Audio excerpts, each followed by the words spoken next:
भाइयों बहनों, यदि प्रभु का अनुदान पाना है, ईश्वर की अनुदानों को पाना है, शक्ति को पाना है, तो अपने आप को पात्र बनाना होता है। क्योंकि कुपात्र को कोई न वस्तु मिलती है, न सहयोग मिलता है, न शक्ति भगवान की ओर से प्राप्त होती है। अगर कोई बच्चा ये कहे कि प्रधानाचार्य जी, मुझे आप कक्षा 9 से कक्षा 10वीं में जो है बिठा दीजिए, पास कर दीजिए। अगर आप जो है ऐसे कह के और कक्षा 10 में प्रवेश पाना चाहते हैं तो नहीं हो पाएगा।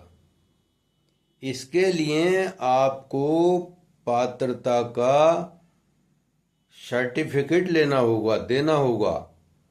आपकी परीक्षा ली जाएगी। आप जो है इस योग्य होंगे तो ही आपको कक्षा 10 में प्रवेश मिलेगा। कक्षा 10 के अगर पात्र नहीं है, आपने अध्ययन नहीं किया है, तो आपको फेल कर दिया जाएगा। ठीक इसी तरीके से भगवान भी ये देखते हैं कि अगर मैं किसी को शक्ति दे रहा हूं तो वो शक्ति लेने वाला या वरदान, मान लीजिए अगर कोई वरदान लेने वाला पात्र है तो मैं उसे वरदान दूं, अन्यथा नहीं। तो इसलिए कुपात्र को कोई भी चीज प्राप्त नहीं होती है। इसका आप इस तरीके से अध्ययन करेंगे कि जब कोई कन्या का विवाह करता है तो कन्या की योग्य पात्र वर देखा जाता है। कुपात्र को कोई अपनी कन्या का हाथ देने के लिए तैयार नहीं है। इसलिए भगवान अपनी अगर शक्ति देते हैं तो वो कुपात्र को कैसे दे देंगे।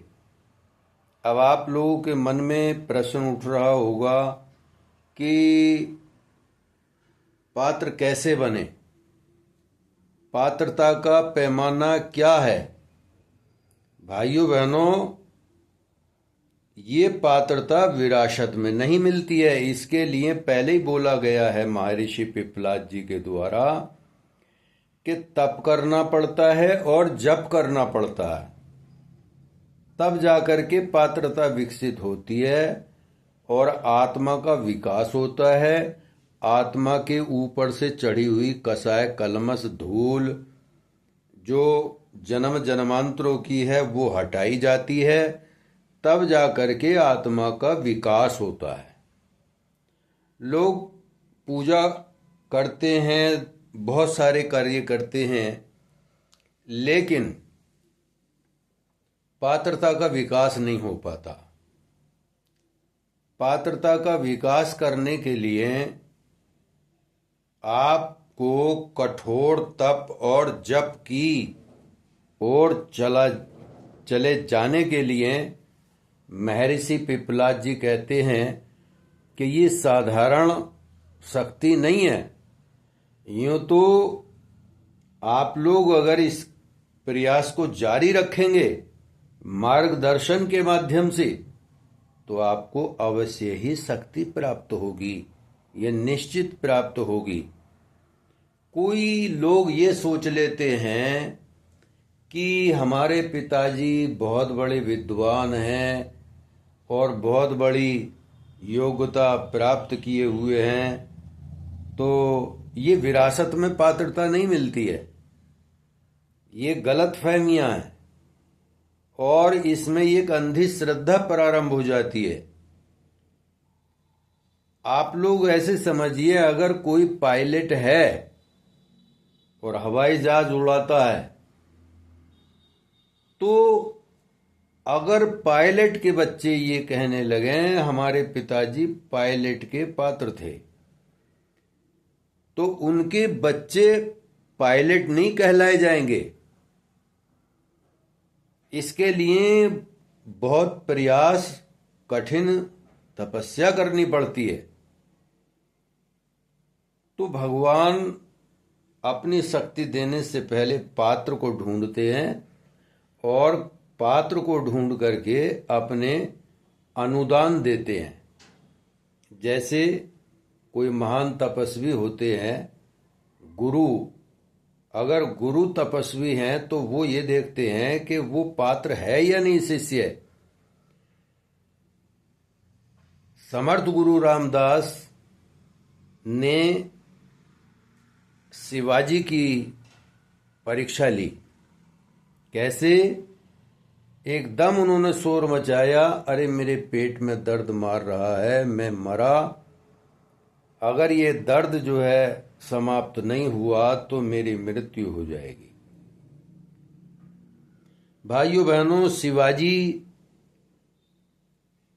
उनके पास गए, हाथ जोड़ करके विनम्र निवेदन किया कि हे गुरुदेव, अगर आप कुछ भी कहेंगे और मुझे बताइए कि आपके लिए मैं कहाँ से उपचार के लिए औषधि लाऊं।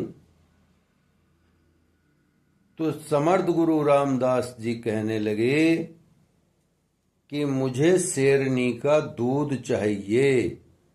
अगर तुम शेरनी का दूध ला दो तो मैं उसको पी करके और जब आराम करूंगा तो मेरा दर्द खत्म हो जाएगा। भाइयों बहनों, शिवाजी ने अपनी गुरु की आज्ञा का पालन करते हुए और कटोरा लेकर के और वो चल दिए जंगल में।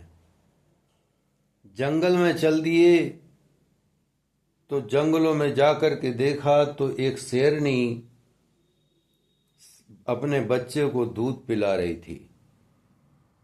भाइयों बहनों, शिवाजी ने हाथ जोड़ के प्रार्थना की उस शेरनी से कि आज मेरे गुरुदेव का पेट का दर्द समाप्त होना है और आप अगर मुझे दूध दे दो तो ये दूध मैं अपने गुरुदेव के चरणों में रखना चाहता हूं, उनकी जान बच सकती है।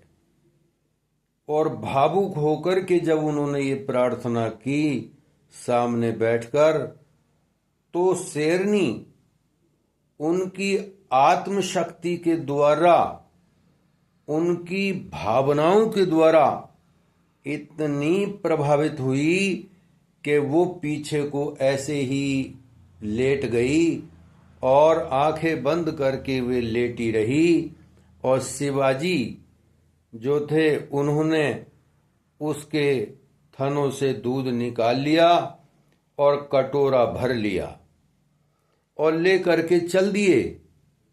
समर्थ गुरु रामदास जहां पर निवास कर रहे थे वहां जाकर के जल्दी जल्दी पहुंचे और गुरुदेव के चरणों में वो शेरनी का दूध रख दिया।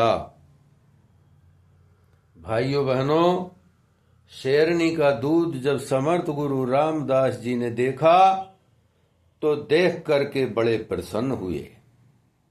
कहने लगे, वीर शिवाजी, अरे शिवाजी तू वीर बनेगा, तू निडर है, तेरे अंदर भय नहीं है और मैं आज तुझे भवानी नाम की तलवार आज देता हूं जिससे तू राक्षसों का विनाश करेगा और भारतीय संस्कृति की रक्षा करने के लिए जो यहाँ पर आतताई जगह जगह हमारे देश की संस्कृति का विनाश कर रहे हैं, भारत की ऋषियों की परंपराओं का विनाश कर रहे हैं, जो रिसर्च करने की उनके ऊपर विद्या थी, आज उस विद्या का विनाश करने के लिए यहाँ पर ये आए हैं।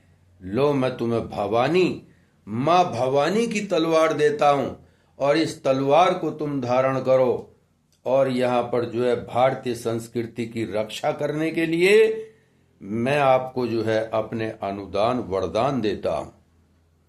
भाइयों बहनों, ये जो संवेदनशीलता है आप कहेंगे कि पात्रता, तो भगवान पात्रता कैसे परखते हैं, गुरुदेव कैसे परीक्षा लेते हैं? गुरु अपनी तपस्या का अनुदान केवल उन्हीं को देते हैं जो पात्र होते हैं। परम पूज्य गुरुदेव पंडित श्री राम शर्मा आचार्य जी ने कहा है कि तुम हमारा काम करोगे तो हम तुम्हारा काम करेंगे। और यदि केवल माला जपते रहे, पीले कपड़े धारण करके आप लोग नारेबाजी करते रहे, तो आप सफल नहीं हो सकते, हमारे बेटे नहीं हैं। तो उन्होंने जो है किनको माना और शिवाजी को कैसे पहचाना, और गुरुजी ने इतने करोड़ों लोगों को जोड़ दिया, तो सबको अनुदान मिलना चाहिए। लेकिन पात्र को देखते हैं, वो पात्र को अनुदान देते हैं। पहले से ही पात्रता देखी गई है। भगवान भी पात्रता को देख करके ही अपने अनुदान वरदान देते हैं। भाइयों बहनों, पात्र होने का और जो भगवान की शक्ति को पाने का जो यानी कि समझ लीजिए कि कसौटी क्या है। कसौटी एक ही है कि आपके हृदय में संवेदनशीलता जागी या नहीं, आप दूसरों की पीड़ा को देख करके संवेदनशील हुए या नहीं, या जो भी आप कर्म करते हैं वो भगवान की कृपा समझ करके दूसरों के अहित तो नहीं हो रहे हैं। अगर आपका हृदय संवेदनशील हो गया तो भगवान आपको ऐसा नहीं है कि मना कर देंगे या शक्ति नहीं देंगे, आपको शक्ति अवश्य मिलेगी। भाइयों बहनों, महर्षि पिपलाद जी कहने लगे, हे अष्टावक्र जी, आपकी जिज्ञासा अवश्य पूर्ण हुई होगी। लेकिन आज जो ये जिज्ञासा है, इस अध्याय को जो अध्यात्म दर्शन प्रकटीकरण था, अध्यात्म के ऊपर जो ज्ञान चर्चा चली, इसमें जो आत्म विकास और आत्म शोधन और आत्म परिष्कार और उसके विकास के ऊपर जो चर्चा की गई, अनुदान मिलने की जो बातें कही गईं, उसको आपने बड़े ध्यान से सुना सभी ऋषि गणों से। लेकिन अष्टावक्र जी की जिज्ञासा तो समाप्त हुई, परंतु अन्य ऋषिगण भी बैठे हुए थे। उनमें से एक ऋषि ने हाथ उठाया और महर्षि पिपलाद जी कहने लगे, आपकी जिज्ञासा भी कल जो है जो पूर्ण होगी। ये सत्र जो है ये 7 दिन तक चलेगा, और इस सत्र को आप ठीक तरीके से सुने। आपकी जिज्ञासा को कल जो है शांत करेंगे और लोक हितकारी होगी, मैं ये आशा करता हूँ। और ये दूसरा अध्याय जो है वो आज यहाँ पर संपन्न होता है। ओम शांति शांति शांति।